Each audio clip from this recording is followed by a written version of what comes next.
નમસ્તે વિદ્યાર્થી મિત્રો, આજે આપણે એકાઉન્ટ વિષયની અંદર સવાલ નંબર 5ને આધારે જે આમનોંધ આપી છે તેની ગણતરી કરીશું. હવે દાખલા 5ની અંદરની ગણતરી કરતાં પહેલાં આપણે જોઈ લઈએ કે ભાઈ 5મા નંબરની અંદર જે આમનોંધ થવાની છે તેની અંદર કઈ આમનોંધ સમાયેલી છે. તો ધ્યાન રાખજો કે ભાગીદારી પેઢીમાં જ્યારે બી કોઈ નવો ભાગીદાર પ્રવેશ કરે, નિવૃત્તિ થાય અથવા તો ભાગીદારી પેઢીનું વિસર્જન થાય, આ બધી જ કન્ડિશનની અંદર જે અત્યારે તમે આમનોંધ શીખી રહ્યા છો તે આમનોંધ શું છે? કોમન રહેવાની છે. એટલે કે એકત્રિત થયેલ નફો કે અનામત ભંડોળની રકમની વહેંચણી ભાગીદારોના મૂડી ખાતે તેમના નફા નુકસાનના પ્રમાણમાં થશે. એટલે કે જૂના નફા નુકસાનના પ્રમાણમાં થાય. જ્યારે બી કોઈ ભાગીદારી પેઢીમાં પ્રવેશ કરે છે તો જૂના ભાગીદારો પેઢી ઘણા બધા વર્ષોથી ચલાવતા હશે અને આટલા બધા વર્ષોથી તે પોતાની પેઢી ચલાવે છે તો પેઢીની અંદર તેમને ઘણી બધી પ્રકારની શું કરેલી હશે? બચતો કરી હશે. એ બચતો એ માટે કરી હશે કે જે ભવિષ્યમાં તેમને કોઈના કોઈ રીઝનથી કામ આવે. જેમ કે ઉદાહરણ તરીકે લઈએ તો અંદર લખેલી છે કારીગર અકસ્માત વળતર ભંડોળ. તો કારીગર અકસ્માત વળતર ભંડોળ જે લખેલું છે તો એ શાના માટે ભેગી કરવામાં આવે છે કે આપણે જે પ્રકારનો ધંધો કરીએ છીએ તે પ્રકારના ધંધામાં જો કોઈ કારીગરને અકસ્માત થાય, ઈજા થાય અને એ જો વળતર માંગે તો એના વળતરનું આપણે પહેલેથી એડજસ્ટમેન્ટ કરી રાખીએ, એને કારીગર અકસ્માત વળતર ભંડોળ ખાતે લઈ જવામાં આવે છે. કે જ્યારે કારીગરને કોઈ આવી રીતે ઈજા થાય તો આમાં પૈસા ભેગા કર્યા હોય એ પૈસા આપણે એને શું કરી શકીએ છીએ? ચૂકવી શકીએ છીએ. પણ જ્યારે અત્યારે જે સિચ્યુએશન ઊભી થઈ છે પ્રવેશની, તો આ સિચ્યુએશનની અંદર જો આપણે કોઈ ભાગીદારને પ્રવેશ આપવા ઈચ્છતા હોઈએ અને આ પ્રકારની અનામતમાં કોઈ રકમ બાકી હોય અને કોઈ કારીગરને કોઈ દાવાની રકમ ચૂકવવાની ના હોય તો બચેલી રકમ એ ભાગીદારો માટે બચત છે અને તે જૂના ભાગીદારોએ ભેગી કરી છે. એમાં નવા ભાગીદારનો કોઈ હિસ્સો નથી, એટલે જૂના ભાગીદારો વચ્ચે જૂના પ્રમાણમાં વહેંચી દેવામાં આવે. આ જ હિસાબથી જેટલી બી અનામતો છે એ બધી જ અનામતો ભાગીદારી પેઢી માટે એક પ્રકારની બચત ગણવામાં આવે છે ભવિષ્યમાં ઉપયોગ લેવા માટે. પણ નવા ભાગીદારનો પ્રવેશ થાય તો આ બધી જ બચતો, અનામતો કે જેની જમા બાકી હોય છે તે ભાગીદારો વચ્ચે વહેંચાઈ જશે. એટલે બધાની જમા બાકી હોય છે એને વહેંચી દઈશું એટલે એને શું કરીશું? ઉધાર. જેમ કે નફા નુકસાન ખાતાની જમા બાકી હોય તો નફા નુકસાન ખાતાને ઉધાર કરીશું, સામાન્ય અનામતને ઉધાર કરીશું, મૂડી અનામતને ઉધાર કરીશું, આકસ્મિક અનામતને ઉધાર કરીશું, અનામત ભંડોળ ખાતાને ઉધાર કરીશું, રોકાણ વધઘટ અનામત ખાતાને ઉધાર કરીશું, કારીગર અકસ્માત વળતર ભંડોળ ખાતાને ઉધાર કરીશું. આ બધી જ અનામતો છે એની વહેંચણી કરવાની છે એટલે બધી જ અનામતોને ઉધાર કરી તે ભાગીદારોના મૂડી અથવા તો ચાલુ ખાતે વહેંચી દેવામાં આવશે. કયા પ્રમાણમાં વહેંચવામાં આવશે? તો જૂના નફા નુકસાનના પ્રમાણમાં. કેમ કે આ બચતો ઉપર કોનો અધિકાર છે? જૂના ભાગીદારોનો છે, એમના જૂના નફા નુકસાનના પ્રમાણમાં. હવે જેવી રીતે ભાગીદારી પેઢીમાં બચતો કરેલી હશે તેવી જ રીતે ભાગીદારી પેઢીમાં નુકસાન બી હોઈ શકે છે. દરેક પ્રકારની ભાગીદારી પેઢીમાં એવું ના હોય કે બચતો જ હોય ને ફાયદો જ કરેલો હોય. કોઈ ભાગીદારી પેઢી એવી હોય કે જેમાં નવા ભાગીદારનો પ્રવેશ કરવાનો આવે છે તો નવા ભાગીદારના પ્રવેશ કરતી સમયે પેઢીની અંદર નુકસાન છે અને આપણે નવા ભાગીદારને પ્રવેશ કરાવડાવીએ છીએ. અથવા તો નહીં માંડી વાળેલો મહેસૂલી ખર્ચ છે કે જેને આપણે નફા નુકસાન ખાતાની ઉધાર બાજુ નથી લખતા પણ પાકા સરવૈયામાં મિલકત લેણા બાજુ લખીએ છીએ મિલકત તરીકે, કે જે ધંધાની વાસ્તવમાં મિલકત નથી. પણ શું છે કે જ્યારે પણ આ પ્રકારના ખર્ચાઓ કરવામાં આવે છે ત્યારે બહુ જ મોટા પ્રમાણમાં ખર્ચા થયા હોય તો પૂરેપૂરા ખર્ચાઓ નફા નુકસાન ખાતે ઉધાર કરવામાં આવતા નથી, પણ દર વર્ષે થોડી થોડી રકમ નફા નુકસાન ખાતે માંડવાળ કરવામાં આવે છે. પણ જ્યારે આવી રીતે કોઈ ભાગીદારનો પ્રવેશ થતો હોય તો માંડવાળ કરવાની રકમ તો માંડવાળ કરી દીધી હશે, પણ એના પછી હજુ બી રકમ બચેલી છે તે પ્રવેશ પછી રાખવાની હોતી નથી. જેમ બચતો નથી રાખી એ પ્રમાણે આ ખર્ચાઓની બાકી પણ રાખવાની હોતી નથી. તો ખર્ચાઓની કઈ બાકી હોય છે? ઉધાર બાકી હોય છે. તો આને બી ભાગીદારોના નફા નુકસાનના પ્રમાણમાં વહેંચી દેવાની, જૂના નફા નુકસાનના પ્રમાણમાં જૂના ભાગીદારો વચ્ચે. તો આ બધાની ઉધાર બાકી હોય છે અને વહેંચીશું એટલે શું કરીશું? જમા. તો આમનો જ શું થશે આના માટે? ભાગીદારોના મૂડી અથવા તો ચાલુ ખાતે ઉધાર, અને આ બધાની જે ઉધાર બાકી છે તેને જમા કરીશું. જેમ કે નફા નુકસાન ખાતાની ઉધાર બાકી હોય તો એને જમા કરવાની, જાહેરાત ઝુંબેશ ખર્ચ છે એની ઉધાર બાકી હોય તો એને જમા કરવાની, સંશોધન અને વિકાસ ખર્ચ ખાતાને જમા કરવાનો, અને નહીં માંડી વાળેલ અન્ય મહેસૂલી ખર્ચ ખાતાને બી શું કરવાનું છે?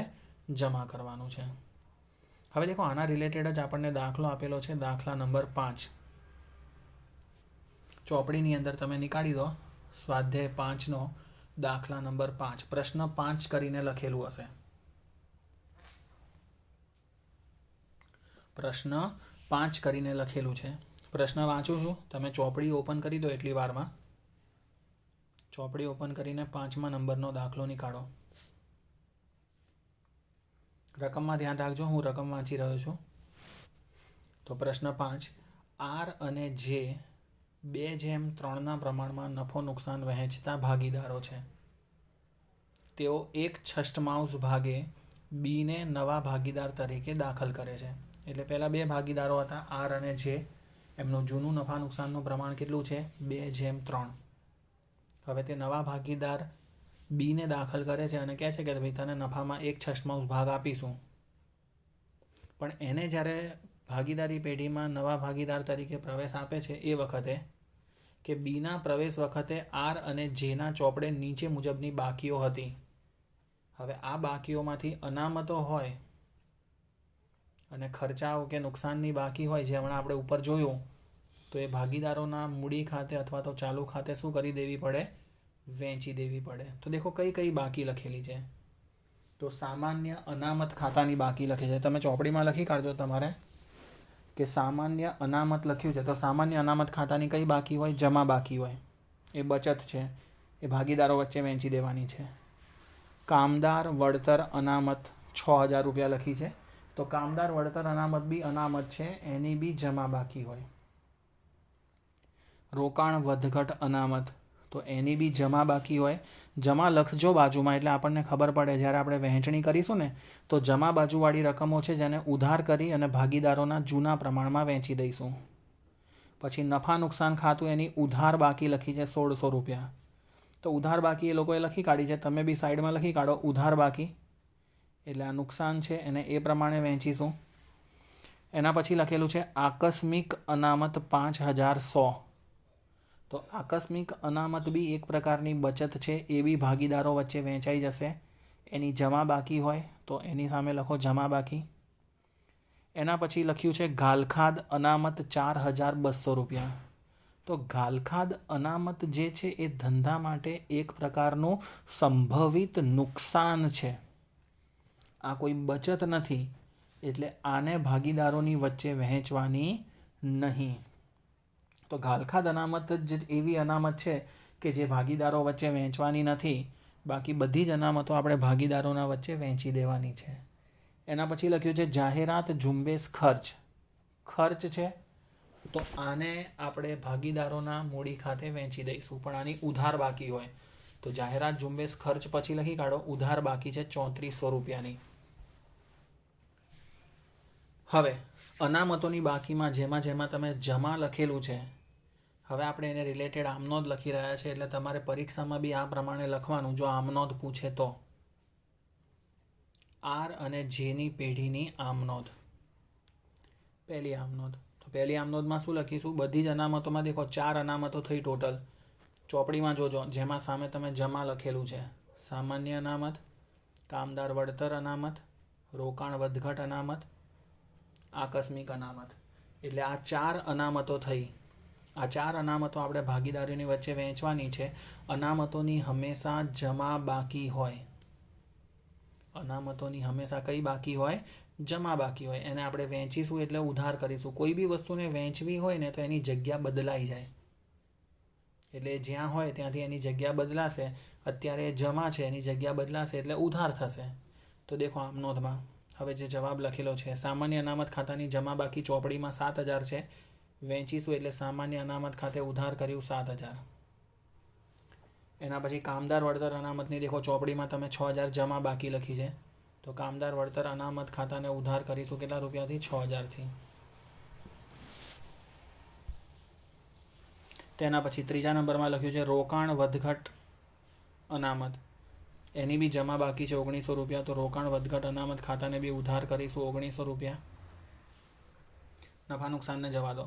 આકસ્મિક અનામત 5,100 છે, તેની બી જમા બાકી હોય તો તેને બી ઉધાર કરી. આકસ્મિક અનામત ખાતે ઉધાર 5,100. આના સિવાય દાખલાની અંદર બીજી કોઈ અનામત એટલે કે બચત નથી આપી. દેખો ઘાલખાદ અનામત લખેલી છે, પણ ઘાલખાદ અનામત એ કોઈ બચત નથી, પણ એ સંભવિત દેવું છે કે કદાચ દેવું નહીં પણ નુકસાન છે કે કદાચ આપણને દેવાદારો પાસેથી આટલા રૂપિયા નહીં મળે એવું આપણે પહેલેથી સંભાવના ગણી લીધી છે. અને આ જે અનામતો છે એનું ટોટલ કરીશું તો કેટલા થશે? દેખો 7, 7 ને 6 13, 13 ને 1900 એટલે 14,900, 14,900 અને 5,100 એટલે કે ટોટલ 20,000 અનામતોની બાકી થાય છે.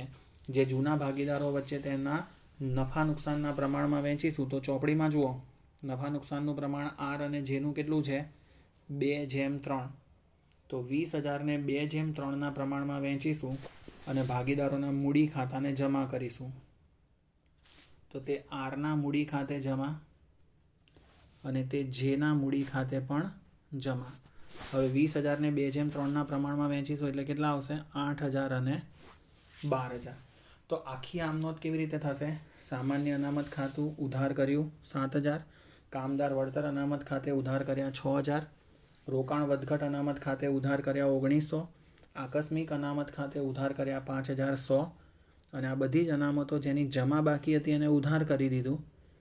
અને વહેંચવાના કોની વચ્ચે? તો જૂના ભાગીદારો વચ્ચે. તો આરના મૂડી ખાતે જમા અને તે જેના મૂડી ખાતે જમા. જૂના નફા નુકસાનનું પ્રમાણ એટલે 2:3. 20,000ને 2:3ના પ્રમાણમાં વહેંચીએ એટલે કેટલા આવશે? 8,000 અને 12,000. એ જ રીતે જુઓ, એ જ દાખલાની અંદર ઉધાર બાકી કોની લખેલી છે? તો ઉધાર બાકી બે વસ્તુની સામે લખી છે ને. નફા નુકસાન ખાતાની ઉધાર બાકીની સામે તમે ઉધાર લખ્યું હશે અને જાહેરાત ઝુંબેશ ખર્ચ 3400 લખ્યું છે એની સામે ઉધાર લખ્યું હશે. હવે આની ઉધાર બાકી છે, આ બી ભાગીદારો વચ્ચે વહેંચવાની હોય એટલે આ બંનેને જમા કરીશું અને ભાગીદારો વચ્ચે વહેંચવાની છે એટલે ભાગીદારના મૂડી ખાતાને ઉધાર કરીશું. તો આમનો શું લખીશું? આરના મૂડી ખાતે ઉધાર, રકમ અત્યારે જવા દો, જેના મૂડી ખાતે ઉધાર અને જે ઉધાર બાકી તમને ચોપડીમાં દેખાય છે એને જમા કરીશું. તો નફા નુકસાન ખાતાની ઉધાર બાકી છે તો તે નફા નુકસાન ખાતે જમા કરીશું. રકમ જોઈ લઈએ કેટલી છે? 1,600 રૂપિયા. જાહેરાત ઝુંબેશ ખર્ચ ખાતે ઉધાર છે એને જમા કરીશું એટલે તે જાહેરાત ઝુંબેશ ખર્ચ ખાતે જમા કેટલા રૂપિયા છે? 3400. હવે આ 3400 અને 1,600નું ટોટલ કરીશું એટલે ટોટલ કેટલા રૂપિયા થશે? 5,000. આ 5,000 રૂપિયા આપણે આ ભાગીદારો વચ્ચે વહેંચી દેવાના છે જૂના નફા નુકસાનના પ્રમાણમાં. તો 5,000ને આર અને જેના વચ્ચે જૂના નફા નુકસાનના પ્રમાણમાં વહેંચશો એટલે 2:3ના પ્રમાણમાં વહેંચાશે. 5,000ને 2:3ના પ્રમાણમાં વહેંચશો એટલે કેટલા આવશે? 2,000 અને 3,000. તો આખી આમનોંધ થશે આરના મૂડી ખાતે ઉધાર 2,000, જેના મૂડી ખાતે ઉધાર 3,000, તે નફા નુકસાન ખાતે જમા 1,600 રૂપિયા અને તે જાહેરાત ઝુંબેશ ખર્ચ ખાતે જમા થશે કેટલા રૂપિયા? 3400 રૂપિયા. એના ઉપરાંત આપણે જે ચોથા નંબરનું ચેપ્ટર શીખેલા છે એના આધારે આમનોંધ છે 7મા નંબરના દાખલાની. ચોપડીની અંદર તમે 7મા નંબરનો દાખલો નીકાળ્યો 7મો દાખલો. હવે 7મા દાખલાની અંદર જુઓ કે શું પૂછેલું છે? એ અને બી સરખે હિસ્સે નફો નુકસાન વહેંચતા ભાગીદારો છે. તેઓ સીને 1/4 ભાગ આપવાની શરતે પેઢીમાં દાખલ કરે છે. સીના પ્રવેશ વખતે એ અને બીના પાકા સરવૈયામાં નીચે મુજબની બાકીઓ હતી. તો પહેલા ભાગીદારો કોણ કોણ હતા? એ અને બી. નવો ભાગીદાર કોણ આવે છે? સી. એ અને બી કયા પ્રમાણમાં નફો નુકસાન વહેંચતા હતા? સરખા પ્રમાણમાં. સીને 1/4 ભાગે પ્રવેશ આપે છે. સી જ્યારે પ્રવેશ કરે છે તો એ અને બીના પાકા સરવૈયામાં નીચે મુજબની બાકીઓ હતી. કઈ કઈ બાકી હતી? તો પેટન્ટ 30,000, યંત્રો 60,000, પાઘડી 20,000, સ્ટોક 35,000, જમીન મકાન 1,80,000 અને લેણદારો 40,000ના હતા. સીના પ્રવેશ વખતે નક્કી કરવામાં આવ્યું. શું નક્કી કરવામાં આવ્યું? તો પેટન્ટ પૂરેપૂરા માંડી વાળવા. હવે પેટન્ટ પૂરેપૂરા માંડી વાળવા એટલે પેટન્ટની કિંમત શું ગણવાની? 0. દેખો 5 પોઈન્ટ પૂરા થાય છે એના પછી શું લખ્યું છે? જરૂરી આમનોંધ લખી પુનઃ મૂલ્યાંકન ખાતું તૈયાર કરો. હવે આમનોંધ લખીને પુનઃ મૂલ્યાંકન ખાતું તૈયાર કરવાનું છે. તો આપણે આમનોંધ કમ્બાઈન લખીએ એના માટે દેખો આપણે પુનઃ મૂલ્યાંકન ખાતું સમજી લો પહેલાં બનાવી દીધું છે. આ પુનઃ મૂલ્યાંકન ખાતાની હું તમને સમજૂતી આપી દઉં તો પુનઃ મૂલ્યાંકન ખાતાની 2 બાજુ હોય છે, ઉધાર બાજુ અને જમા બાજુ. ઉધાર અને જમા બાજુ. ઉધાર બાજુ શું દર્શાવવામાં આવે છે? હંમેશા નુકસાન અને ખર્ચાઓ. પેઢીમાં જે નુકસાન હોય એટલે કે નવા ભાગીદારના પ્રવેશ વખતે પુનર્ગઠન સમયે સમજી લો. પુનર્ગઠન હું શબ્દ બોલું એટલે એમાં એ આવી જાય કે ભાઈ ભાગીદારોના નફા નુકસાનનું પ્રમાણ બદલાય છે, નવા ભાગીદારનો પ્રવેશ થાય છે, અથવા તો જૂનો કોઈ ભાગીદાર હોય એ મૃત્યુ પામે છે અથવા તો નિવૃત્ત થાય છે. આ બધી જ સિચ્યુએશનની અંદર જ્યારે પુનઃ મૂલ્યાંકન ખાતું બનાવવામાં આવે છે ત્યારે નુકસાન કે કોઈ પણ પ્રકારનો ખર્ચ કે કોઈ પણ પ્રકારનું દેવું ઊભું થતું હોય, ચૂકવવાનો બાકી ખર્ચ હોય, અગાઉથી મળેલી આવકો હોય, એની વાત કરું છું ખાલી, તો એ પુનઃ મૂલ્યાંકન ખાતાની ઉધાર બાજુ આવશે. હવે નુકસાનનો મતલબ શું છે? કે જો મિલકતોની કિંમતમાં ઘટાડો થાય એટલે 1 લાખ રૂપિયાની તમારી મિલકત હોય પણ પ્રવેશ વખતે તમે જ્યારે એનું પુનઃ મૂલ્યાંકન કરો ત્યારે એની કિંમત જો 80,000 થઈ જાય તો 1 લાખની મિલકતની કિંમત 80,000 થઈ ગઈ એટલે 20,000નું નુકસાન થયું. નુકસાન થાય એટલે પુનઃ મૂલ્યાંકન ખાતાને ઉધાર કરવાનું.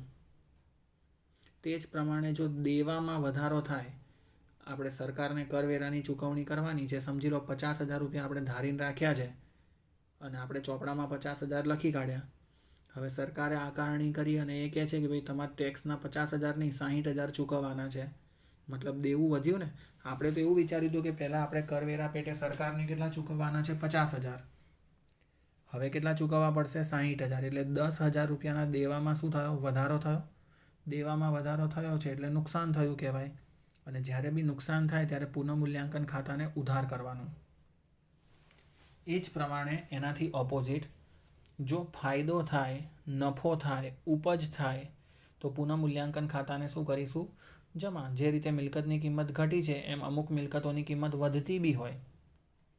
જેમ કે જમીન મકાન છે એની કિંમત ચોપડામાં 6 લાખ દર્શાવી છે પણ અત્યારે બજારમાં વેચવા જઈએ તો 8 લાખ રૂપિયા ઉપજે તેમ છે તો એને બજાર કિંમત કહેવાય. તો બજારમાં આજે એની કિંમત કેટલી છે? 8 લાખ રૂપિયા છે ને.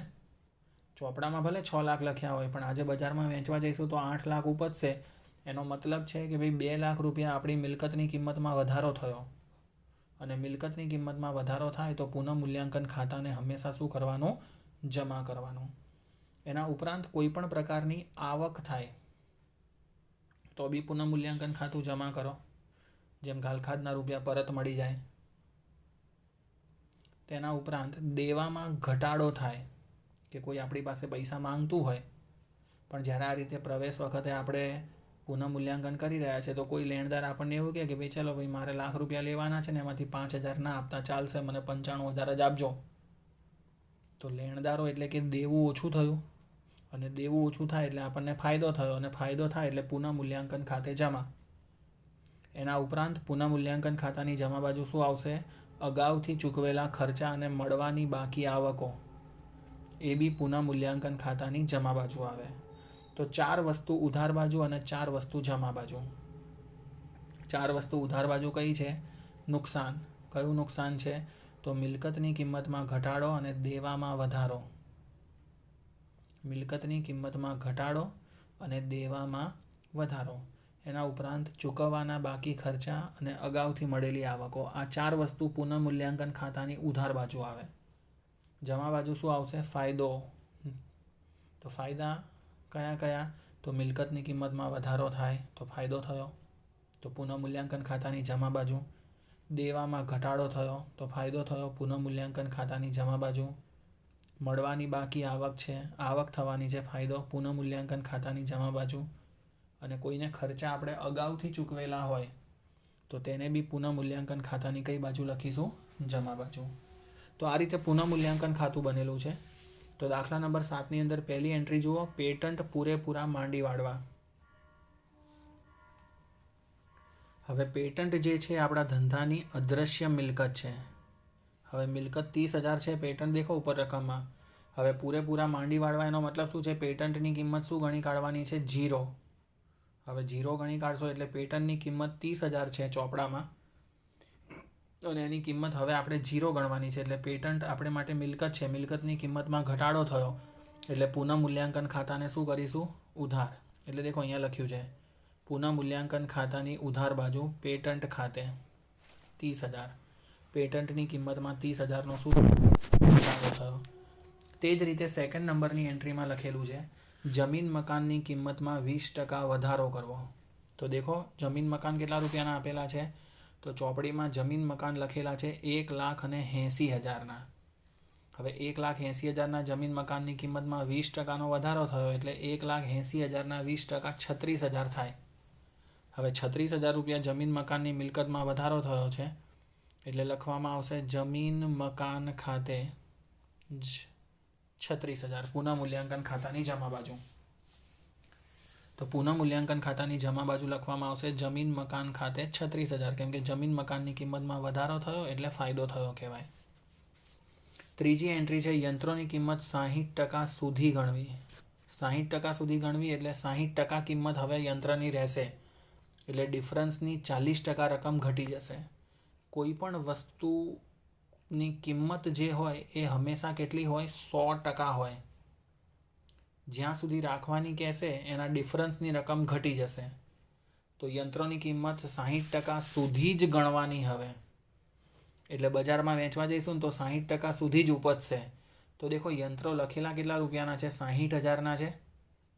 હવે 60,000 એટલે એની 100% કિંમત. હવે એની કિંમત આપણે 60% સુધી ગણવાની એટલે 60,000ના 60% એટલે હવે યંત્રોની કિંમત આપણે 36,000 જ ગણવાની છે. હવે 60,000ના યંત્રોની કિંમત તમે 36,000 જ ગણશો એટલે તમને યંત્રોની કિંમતમાં 24,000 રૂપિયાનું શું થયું? નુકસાન. નુકસાન થાય છે એટલે પુનઃમૂલ્યાંકન ખાતે ઉધાર. તો પુનઃમૂલ્યાંકન ખાતાની ઉધાર બાજુ લખેલું છે યંત્ર ખાતે 24,000. 5મા નંબરની એન્ટ્રીમાં લખ્યું છે સ્ટોકની કિંમત પડતર કરતાં 4,000 વધારે આંકવામાં આવી હતી. એટલે સ્ટોકની જે ઓરિજિનલ કિંમત છે એના કરતાં ઉપર જે દર્શાવેલી કિંમત છે એ 4,000 વધારે બતાવી છે. ઉપર દેખો સ્ટોક કેટલાનો બતાવ્યો છે? 35,000નો બતાવ્યો છે. તો એ લોકો એવું કહેવા માંગે છે કે સ્ટોકની કિંમત 35,000 નથી, 4,000 આપણે વધારે બતાવ્યા છે એટલે 35માંથી 4 ઓછા કરો એટલે સ્ટોકની ખરેખર કિંમત કેટલા રૂપિયા છે? 31,000 છે. પણ આપણે શું કર્યું છે? 4,000 વધારે બતાવ્યા છે એટલે 35,000 બતાવ્યા છે. પણ જ્યારે બી આ રીતે પ્રવેશ નિવૃત્તિ થાય ને તો બધું પોતાની ઓરિજિનલ કિંમતે બતાવવું પડે, અથવા તો બજારમાં વેચીશું તો કેટલા રૂપિયા આવશે તે કિંમતે બતાવવું પડે. તો સ્ટોકને બી આપણે ઓરિજિનલ કિંમતે બતાવીએ 35ની જગ્યાએ 31 એટલે સ્ટોકની કિંમતમાં 4,000નો ઘટાડો થયો. સ્ટોક આપણા માટે મિલકત છે, મિલકતની કિંમત ઘટી એટલે શું થયું કહેવાય? નુકસાન. નુકસાન થાય છે એટલે પુનઃમૂલ્યાંકન ખાતે ઉધાર. તો એન્ટ્રી થશે પુનઃમૂલ્યાંકન ખાતાની ઉધાર બાજુ લખ્યા સ્ટોક ખાતે કેટલા રૂપિયા? 4,000. તે જ રીતે 5મા નંબરની એન્ટ્રી છે લેણદારોમાંથી 6,000 ચૂકવવા પડશે નથી. તો લેણદારો એ ધંધા માટે શું ગણવામાં આવે? દેવું. અને એવું લખ્યું છે કે હવે આપણે લેણદારોને 6,000 ચૂકવવાના નથી એટલે આપણને ફાયદો થયો ને, દેવું ચૂકવવું નહીં પડે એટલે. અને ફાયદો થાય એટલે પુનઃમૂલ્યાંકન ખાતાને શું કરીશું? જમા. તો પુનઃમૂલ્યાંકન ખાતાની જમા બાજુ લખીશું લેણદારો ખાતે કેટલા નહીં ચૂકવવા પડે? 6,000 રૂપિયા. બીજી કોઈ એન્ટ્રી નથી એટલે હવે આપણે પુનઃમૂલ્યાંકન ખાતાને શું કરીશું? બંધ. આપણે જ્યારે પ્રવેશ અને નિવૃત્તિના દાખલા કરીશું ને ત્યારે બી પુનઃમૂલ્યાંકન ખાતું આ રીતે બનાવવાનું અને પુનઃમૂલ્યાંકન ખાતાને બંધ કરવાનું. સૌથી પહેલાં જોવાનું કે ભાઈ ઉધાર બાજુ અને જમા બાજુમાંથી કઈ બાજુનું ટોટલ વધારે છે. તો દેખો અહીંયા ઉધાર બાજુનું ટોટલ કેટલું થાય છે? 30 અને 24 54, 54 ને 4 58, એટલે ઉધાર બાજુનું ટોટલ થાય છે 58,000 રૂપિયા. અને જમા બાજુનું ટોટલ કેટલું થાય છે જુઓ તો 36 ને 6 42,000. એટલે ઉધાર બાજુનું ટોટલ વધારે છે તો આ જ 58,000 રૂપિયા અહીંયા લખી કાઢ્યા. 58,000 રૂપિયા જે આપેલા છે તે 58,000 રૂપિયા જ આપણે કઈ બાજુ લખી કાઢ્યા? જમા બાજુ. હવે આ 58,000 રૂપિયામાંથી ઉપરના 36 અને 6 42,000 રૂપિયા આ માઇનસ કરી દઈએ. તો 58,000માંથી 42,000 માઇનસ કરીશું એટલે કેટલા રૂપિયાનો ડિફરન્સ આવશે? 16,000 રૂપિયા. આ 16,000 રૂપિયાનો જે ડિફરન્સ આવ્યો છે તે શું ગણવામાં આવશે? નફો. પુનઃમૂલ્યાંકન ખાતાનો નફો. અને આ નફો જે છે એ જૂના ભાગીદારો પોતાના જૂના નફા નુકસાનના પ્રમાણમાં વહેંચી લેશે. દાખલાની અંદર જુઓ એ અને બી જૂના ભાગીદારો છે તો એમનું નફા નુકસાનનું પ્રમાણ કેટલું આપેલું છે? સરખું ને? એટલે સરખા પ્રમાણમાં વહેંચી લેશે. કયા ખાતે જશે નફો? મૂડી ખાતે. એટલે અહીંયા લખવામાં આવેલું છે મૂડી ખાતે ખોટ છે તો ખોટ જે છે 1:1 પ્રમાણમાં વહેંચી લેશે. તો 16,000 રૂપિયાની ખોટ છે સરખા પ્રમાણમાં વહેંચી લેશે એટલે બંનેના ભાગે કેટલી ખોટ આવશે? એના ભાગે 8,000 અને બીના ભાગે 8,000. ટોટલ 16,000 રૂપિયાની ખોટ એ અને બી પોતાના જૂના નફા નુકસાનના પ્રમાણમાં વહેંચી લેશે. હવે આના આધારે આપણે આમનોંધ લખવી હોય, આના આધારે આપણે શું લખવી હોય? આમનોંધ લખવી હોય. તો આમનોંધ કેવી રીતે લખાશે? દેખો તો આમનોંધ લખવી હોય તો પુનઃમૂલ્યાંકન ખાતું છે, આ પુનઃમૂલ્યાંકન ખાતું છે. તો પુનઃમૂલ્યાંકન ખાતું, તો પુનઃમૂલ્યાંકન ખાતે શું છે? ઉધાર. તો અહીંયા જે વિગતો લખી છે આ બધી એ બધાના ખાતે જમા કરી દેવાની. આપણી પહેલી આમનોંધ બને. તો પહેલી આમનોંધ શું બનશે? પુનઃમૂલ્યાંકન ખાતે ઉધાર તે પેટન્ટ યંત્રો અને સ્ટોક ખાતે જમા આટલી રકમ 30 ને 24 54 ને 4 58. એટલે પુનઃમૂલ્યાંકન ખાતે ઉધાર કરવાના 58,000 અને અહીંયા જે રકમ દર્શાવી છે પેટન્ટ યંત્રો અને સ્ટોક ખાતે જમા. ખતવણી કરતાં તમે શીખ્યા હશો ને તો તમને યાદ હશે કે વિગતના ખાતામાં જે લખવામાં આવે છે એ ઉલટું હોય. એટલે પુનઃમૂલ્યાંકન ખાતાની ઉધાર બાજુ જે આ રકમ લખી છે તો વિગતના ખાતામાં જે લખ્યું છે એ બધું જમા થયું હશે. તો પહેલી આમનોંધ આપણી લખવામાં આવશે દેખો આ પ્રમાણે.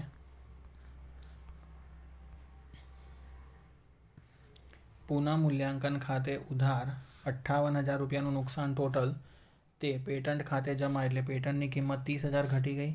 યંત્રો ખાતે જમા એટલે યંત્રની કિંમત 24,000 ઘટી.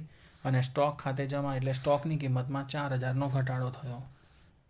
તે જ પ્રમાણે બીજી આમનોંધ બનાવીશું તો ઓપોઝિટ સાઈડની. હવે બીજી આમનોંધ ઓપોઝિટ સાઈડની બનાવીશું એટલે ઓપોઝિટ સાઈડની કઈ આમનોંધ? તો ઓપોઝિટ સાઈડની આમનોંધ જોઈશું તો પુનઃમૂલ્યાંકન ખાતાની જમા બાકી. આ પુનઃમૂલ્યાંકન ખાતાની જમા બાકી. તો પુનઃમૂલ્યાંકન ખાતામાં જમા છે તો આ જે વિગત લખી છે અહીંયા એના ખાતે શું કરવાનું? ઉધાર. કેમ કે આ બંને મિલકતોમાં વધારો થયો છે. જમીન મકાન મિલકત છે એમાં વધારો થયો, લેણદાર દેવું છે તો એમાં ઘટાડો થયો એટલે ફાયદો થયો કહેવાય. તો આ બંનેને ઉધાર કરવાનું અને પુનઃમૂલ્યાંકન ખાતાને જમા કરવાના. તો બીજી આમનોંધ થશે જમીન મકાન ખાતે ઉધાર, લેણદારો ખાતે ઉધાર તે પુનઃમૂલ્યાંકન ખાતે જમા 36 ને 6 42,000. તો સેકન્ડ નંબરની આમનોંધ જો અહીંયા લખેલી છે જમીન મકાનમાં વધારો થયો તો જમીન મકાન વધી તો જમીન મકાન ખાતે ઉધાર. લેણદારોમાં ઘટાડો થયો, લેણદાર ધંધાનું દેવું છે ઘટ્યું એટલે લેણદાર ખાતે ઉધાર 6,000 અને ફાયદો થાય છે એટલે તે પુનઃમૂલ્યાંકન ખાતે જમા 42,000. ઉધાર બાજુના ટોટલમાંથી જમા બાજુનું ટોટલ માઇનસ કર્યું તો ડિફરન્સ 16,000 આવ્યો હતો. અને 16,000નો ડિફરન્સ છે એ ભાગીદારો પોતાના નફા નુકસાનના પ્રમાણમાં વહેંચી લેશે જે ખોટ હતી તે. અને ખોટ વહેંચે તો એમની મૂડી ઘટે અને મૂડી ઘટે તો મૂડી ખાતે ઉધાર આવે. તો છેલ્લી આમનોંધ લખેલી છે એના મૂડી ખાતે ઉધાર એને કેટલી ખોટ વહેંચી 8,000, બીના મૂડી ખાતે ઉધાર એને કેટલી ખોટ વહેંચી 8,000 અને પુનઃ મૂલ્યાંકન ખાતે જમા કેટલા રૂપિયા આવશે 16,000. દેખો આ પ્રમાણેનું જ અહીંયા લખેલું છે. આ પુનઃ મૂલ્યાંકન ખાતું છે અને પુનઃ મૂલ્યાંકન ખાતાની કઈ બાજુ લખેલું છે જમા. તો આમ નોંધની અંદર બી પુનઃ મૂલ્યાંકન ખાતે જમા થશે અને અહીંયા વિગતમાં જે લખ્યું છે એના ખાતે ઉધાર કર્યું એટલે બંનેના મૂડી ખાતે આપણે શું કરી દીધું ઉધાર. તો આમ નોંધ લખી એના મૂડી ખાતે ઉધાર 8,000, બીના મૂડી ખાતે ઉધાર 8,000, તે પુનઃ મૂલ્યાંકન ખાતે જમા કેટલા કરી દીધા 16,000 રૂપિયા. તો હવે પછીનું જે નેક્સ્ટ લેક્ચર છે એની અંદર આપણા જે 8 માર્ક્સના પરીક્ષામાં દાખલા પૂછાય છે તે ચાલુ થશે. પણ એટલું આવડે એના માટે જરૂરી છે કે તમે અત્યારે જે ચલાવ્યું છે તે પરફેક્ટ યાદ કરી લો. આમ નોંધ આપણને પરફેક્ટ આવડવી જોઈએ. પુનઃ મૂલ્યાંકન ખાતાને ધ્યાનમાં રાખવાનું કે ભાઈ પુનઃ મૂલ્યાંકન ખાતું બનાવીએ ત્યારે જો ફાયદો થાય તો પુનઃ મૂલ્યાંકન ખાતું જમા અને નુકસાન થાય તો પુનઃ મૂલ્યાંકન ખાતાને શું કરવાનું છે ઉધાર કરવાનું છે. ઓકે, તો નેક્સ્ટ લેક્ચરની અંદર આપણે આગળનો દાખલો જોઈશું કે જે 8 માર્ક્સનો પરીક્ષામાં પૂછવામાં આવે છે. Thank you.